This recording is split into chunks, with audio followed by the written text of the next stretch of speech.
అది నాకు సంబంధం లేదు. నాకు 24 ఇవ్వాలి కదా, నువ్వు 22 ఎందుకు ఇస్తాను? నేను వేరే దగ్గర తీసుకోను, నీకు అడుగుతా, నువ్వు చెప్పు. సంచులు తక్కువ వచ్చి నాకేం సంబంధం? అది 24 కిలోలు నాకు ఇవ్వమని చెప్పి కార్డు ఇచ్చున్నది.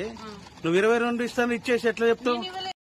చూసి రానులా ఏదో వస్తువు అక్కెరవాడి షాపుకు పోతే ఎక్కువ ధర చెప్పి గంత ధరనా అని అంటే నచ్చకపోతే పక్క షాపులకు పో అన్నట్టు ఎంత సింపుల్ గా చెప్తాండో గీ అన్న.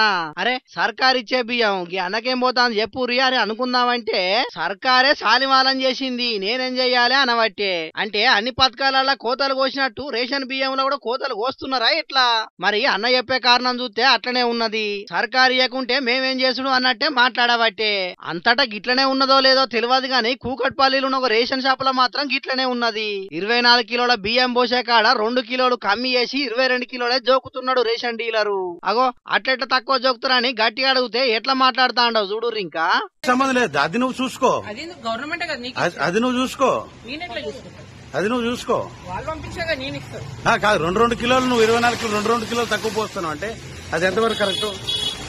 మీరు సంవత్సరానికి 2 సంవత్సరాలు ఎక్కడ తీసుకుంటారు నాకు తెలియదు, ఎక్కడైనా అట్లనే ఉంటుంది. లే నువ్వు చెప్పు ఇట్లా ఇస్తాను, ఇట్లా ఇవ్వమని చెప్పిరా? లే నువ్వు చెప్పు, నేను చెప్తాను.